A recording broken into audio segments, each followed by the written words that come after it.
अजित पवारांच्या बैठकीत नवाब मलिकांची हजेरी। विधान परिषद निवडणुकीबाबत देवगिरी बंगल्यावर अजित पवार गटाची बैठक संपन्न। भुजबळ, तटकरे, मिटकरी, झिरवाळ बैठकीसाठी उपस्थित। अजित पवार गटाचा पक्ष वाढणार, येत्या दिवसात कळेल। आमदार शरद पवार गटाच्या संपर्कात असल्याच्या चर्चेवर अजित पवारांचं सूचक वक्तव्य, सूत्रांची माहिती। लाडकी बहीण योजनेसाठीच्या अटी शिथिल, योजनेसाठी डोमेसाईलची अट मागे, जन्मदाखला ग्राह्य धरणार। सरकारकडून 31 ऑगस्टपर्यंत मुदतवाढ। लाडकी बहीण अर्जासाठी पैसे घेणाऱ्यांना जेलमध्ये टाकणार, मुख्यमंत्री शिंदेंचा इशारा।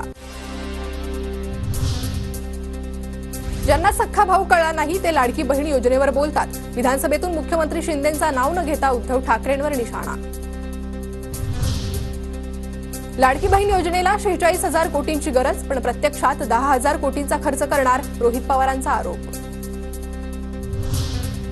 लाडकी बहीण योजनेसाठी विरोधकांकडून सेतू केंद्रावर एजंट, तलाठी कार्यालयात 20 रुपये तर महासेवा केंद्रात 150 ते 200 रुपये आकारणी सुरू, अमोल मिटकरींचा आरोप। लाडकी बहीण योजना महिलांपर्यंत पोहोचवण्यासाठी अजित पवार गटाकडून उपाययोजना।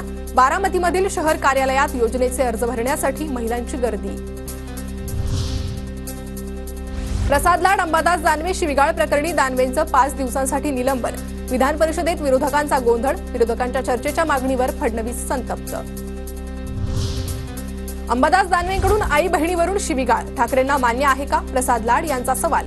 दानवेंच्या राजीनाम्याच्या मागणीसाठी विधान भवनाच्या पायऱ्यांवर ठिय्या आंदोलन। बाहेर भेटले असते तर प्रसादला प्रसाद दिला असता, प्रसाद लाड यांना शिवीगाळाच्या प्रकारानंतर आज अंबादास दानवेंचं वक्तव्य। आई बहिणींचा अपमान झाला असल्यास पक्षप्रमुख म्हणून महाराष्ट्रातील महिलांची माफी मागतो। अंबादास दानवेंच्या शिवीगाळ प्रकरणानंतर उद्धव ठाकरेंकडून माफी।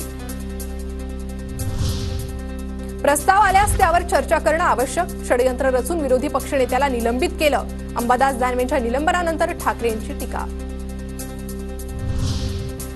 सभागृहाच्या डेकोरमसाठी माझी दिलगिरी व्यक्त करण्याची तयारी होती, पण वैयक्तिक माफी मागणार नाही। माझं निलंबन हे अन्यायकारक, अंबादास दानवे यांची प्रतिक्रिया।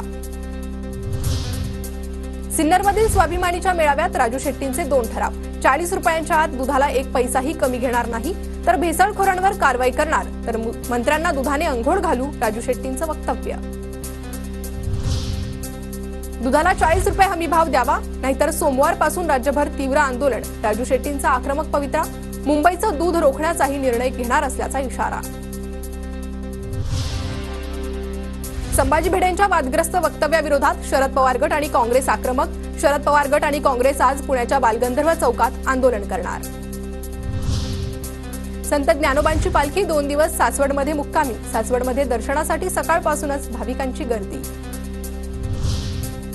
सासवडमधील पुरंदर महाविद्यालयात 3D रांगोळीचं भव्य प्रदर्शन। 1 जुलैपासून उद्यापर्यंत हे प्रदर्शन वारकऱ्यांना पाहता येणार आहे। संत ज्ञानेश्वर माऊलींच्या पालखीचे दिवे घाटातील नयनरम्य दृश्य। माऊलींची पालखी सासवडला मुक्कामी।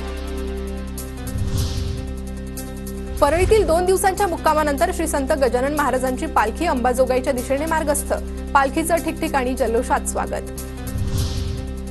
गणेशोत्सवासाठी उद्यापासून एसटीचं आरक्षण सुरू। 60 दिवस आधी आरक्षणाची मुभा। गणेशोत्सवासाठी विशेष गाड्यांची सोय।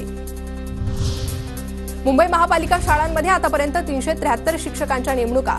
राज्य सरकारच्या पवित्र पोर्टलद्वारे शिक्षकांच्या नेमणुकीची प्रक्रिया सुरू। लॉटरी पद्धतीने पालिका सीबीएसई शाळांमध्ये 326 जणांना प्रवेश। शाळा प्रवेशासाठी 1042 प्रवेश अर्ज। नवी मुंबई महानगरपालिकेच्या सीबीएसई शाळांना मोठी मागणी। कोकण, विदर्भ आणि मध्य महाराष्ट्रात पावसाचा अंदाज, तर जुलै महिन्यात चांगल्या पावसाची शक्यता, हवामान खात्याचा अंदाज। पुणे आणि नाशिक जिल्ह्याला आज मुसळधार पावसाचा इशारा। पालघर, ठाणे, रत्नागिरी, सातारा, बुलढाणा, अकोल्यात तुरळक पावसाची शक्यता। गोंदिया जिल्ह्यातील देवरीमध्ये दमदार पावसाची हजेरी। पावसानं हजेरी लावल्यानं शेतकरी सुखावला असला तरी शेतकऱ्यांना दमदार पावसाची प्रतीक्षा। जुन्नर तालुक्याच्या पूर्व भागातील गावांना पेरणी योग्य पाऊस नसल्यानं पेरण्या खोळंबल्या। परिसरातील नागरिकांची चिंता वाढली। म्हाडाच्या व्यावसायिक गाळ्यांच्या विक्रीतून भरघोस कमाई। ई लिलावात गोरेगाव पूर्व बिंबिसार नगरमधील एका गाळ्यासाठी 13 कोटी 93 लाख रुपयांची बोली। सायन पुलावरून अवजड वाहनांना बंदी, पुलाच्या पुनर्बांधणी तसेच 5व्या आणि 6व्या रेल्वे मार्गिकांच्या कामासाठी वाहतूक बंद. पुढील 18 महिने पुलाचं काम सुरू राहणार. मुंबईतील सिमेंट कॉन्क्रीट रस्ते कामांची पालिकेकडून कोर टेस्ट होणार. गुणवत्ता राखण्याचं आता कंत्राटदारांपुढे आव्हान. बीडीडी चाळ पुनर्विकास योजनेअंतर्गत वरळीतील 842 पात्र रहिवाशांना घरांची हमी. पुनर्वसित इमारतीतील घरांसाठी संगणकीय पद्धतीने सोडत. राज्यात 2,04,29 कोटी दंड वाहन चालकांनी थकवली, तर गेल्या 5 वर्षात आकारलेल्या दंडापैकी राज्य सरकार केवळ 35% दंड वसूल करू शकलं. हिंगोली जिल्ह्यात गेल्या 2 दिवसांपासून समाधानकारक पाऊस. शेतकऱ्यांकडून आंतरमशागतीच्या कामांना वेग. जिल्ह्यात अद्यापही दमदार पावसाची प्रतीक्षा. वाशीतील कृषी उत्पन्न बाजार समितीत भाज्यांची आवक घटली. पावसामुळे भाज्यांचे दर वाढले. पावसाळ्यात रस्त्यांवरील पडलेले खड्डे आणि रस्ते रुंदीकरण कामामुळे मुंबई नाशिक महामार्गावर कोंडी. भाजीपाल्याच्या वाहतुकीला फटका. भाज्यांची आवक कमी झाल्यानं दर वाढले. नीट पीजी प्रश्नपत्रिका परीक्षेच्या 2 तास आधीच सेट होणार. गृह मंत्रालयाच्या देखरेखीत ऑगस्टमध्ये ऑनलाईन परीक्षा. राज्य परीक्षा परिषदेच्या वतीनं आयोजित केलेल्या शिष्यवृत्ती परीक्षेची गुणवत्ता यादी जाहीर. 31,394 विद्यार्थी पात्र. पुण्यात झिकानंतर आता डेंग्यूचाही धोका. पिंपरी चिंचवडमध्ये डेंग्यूचे 5 रुग्णांची नोंद. महापालिकेकडून खबरदारीच्या उपाययोजना. इंद्रायणी नदीच्या पुनर्रेषेत 29 अनधिकृत बांधकामावर कारवाईचे आदेश. पर्यावरणाची हानी केल्याप्रकरणी बांधकामधारकांकडून 5 कोटी रुपयांचा दंडही वसूल करण्याचे पालिकेचे निर्देश. मुंबईत शाळा महाविद्यालयांशेजारी तंबाखूजन्य पदार्थ विकणाऱ्यांविरोधात पालिका प्रशासन ऍक्शन मोडवर.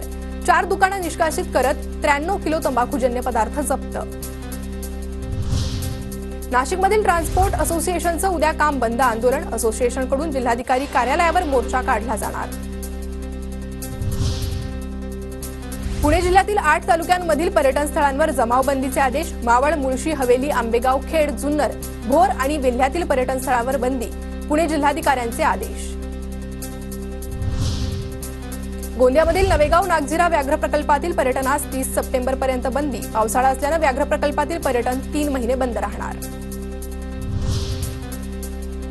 धुळ्यात महाविद्यालयीन विद्यार्थ्यांसाठी ठाकरे गटाचं आंदोलन. प्रवेश प्रक्रियेतील विद्यार्थ्यांची आर्थिक लूट त्वरित थांबवण्याची मागणी. अमरावतीत लाडकी बहीण योजनेतील लाभार्थ्यांची आर्थिक लूट. उत्पन्न दाखल्यासाठी तलाठ्यानं महिलांकडून 50-50 रुपये घेतले. तलाठ्यावर गुन्हा दाखल. 2 दिवसात लाडकी बहीण योजना बंद होणार. या अफवांमुळे गर्दी. योजना चांगली असली तरी त्यासाठी लागणारी कागदपत्र काढण्यासाठी महिलांची दमछाक होतीये. साताऱ्यातील कराडच्या महिलांनी व्यक्त केली भावना. मुख्यमंत्री लाडकी बहीण योजनेचे दाखले काढण्यासाठी महिलांची तहसील कार्यालय आणि नागरी सुविधा केंद्रांवर गर्दी. दीक्षाभूमीवरील तोडफोडी प्रकरणात वंचितच्या शहराध्यक्षासह 15 जणांवर गुन्हा दाखल. बेकायदेशीर जमाव जमवून आंदोलन केल्याप्रकरणी बजाजनगर पोलीस ठाण्यात गुन्हा दाखल. पुण्याच्या राजगुरुनगर एसटी आगारात मोठमोठे खड्डे. खड्ड्यांमुळे प्रवाशांना नाहक त्रास. खड्डे बुजवण्यासाठी एसटी महामंडळानं पुढाकार घ्यावा. प्रवाशांची मागणी. नाशिकमध्ये घराचा स्लॅब कोसळून भाऊ बहीण गंभीर जखमी. पेठ रोडच्या वाल्मिकी आंबेडकर आवास योजनेतून बांधलेल्या घराचा स्लॅब कोसळला. कल्याणच्या काळसेवाडी परिसरात नोकरी लावण्याचा आमिष दाखवून 40 लाखांची फसवणूक. आरोपी विरोधात कोळसेवाडी पोलीस ठाण्यात गुन्हा दाखल. आरोपींचा शोध सुरू. कचरा टाकण्याच्या वादातून शेजाऱ्याची तरुणाला मारहाण. उल्हासनगरच्या आझादनगर परिसरातली घटना. गुन्हा दाखल. आरोपींचा शोध सुरू. नागपूर जिल्ह्यात लोकसभा निवडणुकीच्या काळात रेकॉर्ड ब्रेक मद्य विक्री. धुळ्याच्या साक्री तालुक्यात 75% पेरण्या पूर्ण, तर मक्याची सर्वाधिक लागवड केल्याची माहिती.